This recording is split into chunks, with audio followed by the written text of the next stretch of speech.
I'm grateful to Sue Gray for her report today, and I want to thank her for the work that she's done.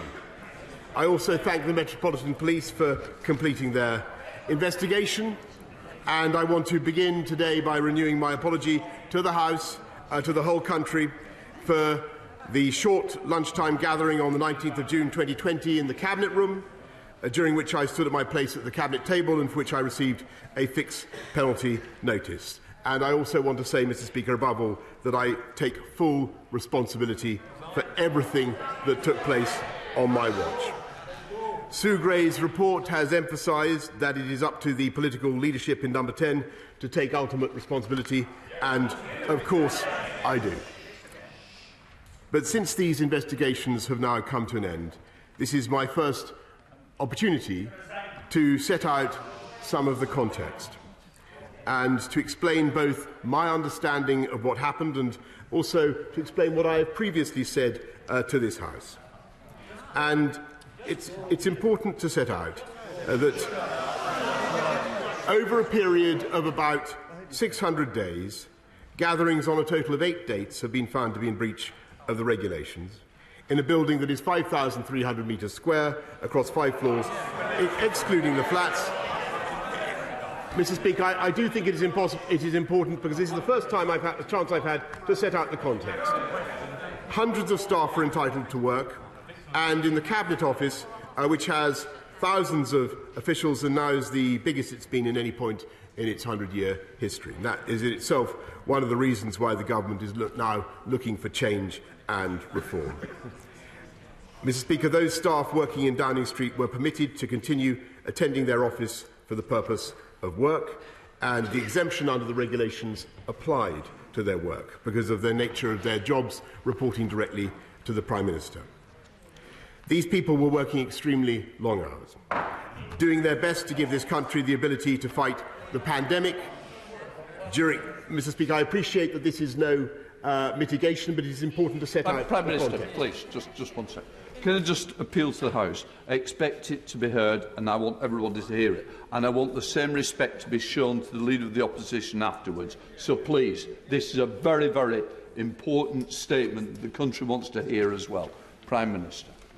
Yeah, Mr. Speaker, I'm trying to set out the context, not to mitigate or to absolve myself in any way. The exemption under which they were present in Downing Street includes those circumstances where officials and advisers were leaving the government. And it was appropriate to recognise them, to thank them for the work that they have done. Let me come to that, Mr. Speaker. I briefly attended such gatherings to thank them for their service, which I believe is one of the essential duties of leadership, and particularly important when people need to feel that their contributions have been appreciated, and to keep morale as high as possible. I'm trying to explain the reasons I was there, Mr. Speaker.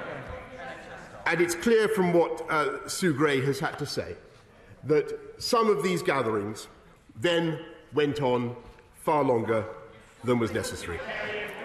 And they were clearly in breach of the rules, and they fell foul of the rules. I have to tell the House, because the House will need to know this, and again, this is not to mitigate or to extenuate, I had no knowledge of those subsequent proceedings because I simply wasn't there. And I have been as surprised and disappointed as anyone else in this House as the revelations have unfolded.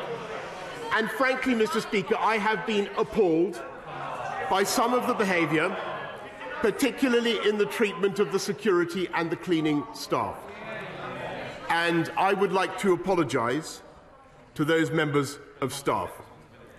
And I expect anyone who behaved in that way to apologise to them as well. And I'm happy to set on the record now that when I said, and I came to this House and said in all sincerity that the rules and guidance have been followed at all times, it was what I believed to be true. It was certainly the case when I was present at gatherings to wish staff farewell, and the House will note that my attendance at these moments, brief as it was, has not been found to be outside the rules. But clearly this was not the case for some of those gatherings after I had left and at other gatherings when I was not even in the building. So I would like to correct the record, to take this opportunity, not in any sense to absolve myself of responsibility, which I take and have always taken, but simply to explain why I spoke as I did in this House. Mr. Speaker, in response to her interim report, Sue Gray acknowledges that very significant changes have already been enacted. She writes, and I quote, "I am pleased that progress is being made in addressing the issues I raised." And she adds, "Since my update, there have been changes to the organisation and management of Downing Street and the Cabinet Office with the aim of creating clearer lines of leadership and accountability, and now these need the chance and time to bed in." Number 10 now has its own permanent secretary charged with applying the highest standards of governance. There are now easier ways for staff to voice any worries, and Sue Gray welcomes that, and I quote, "Steps have since been taken to introduce more easily accessible means by which to raise concerns electronically, in person or online, including directly with the Permanent Secretary." The entire senior management has changed. There is a new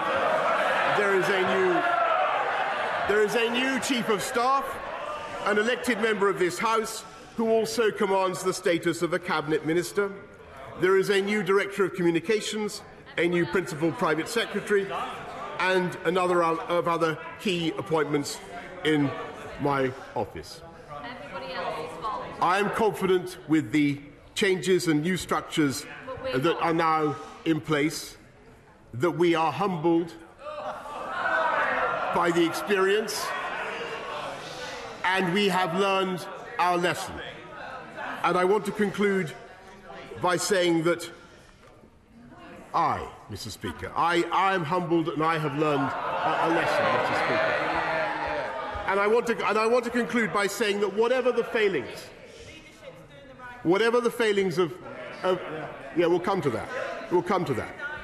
And whatever the failings of Number 10 and the Cabinet Office throughout this very difficult period, and my own, for which I take full responsibility, I continue to believe that the civil servants and advisers in question, hundreds of them, thousands of them, some of whom, Mr. Speaker, are the very people who've received fines, are good, hard-working people, motivated by the highest calling to do the very best for our country. And I will always be proud of what they achieved, including procuring essential life-saving PPE, creating the biggest testing programme in Europe, and helping to enable the development and distribution of the vaccine which got this country through the worst pandemic of a century.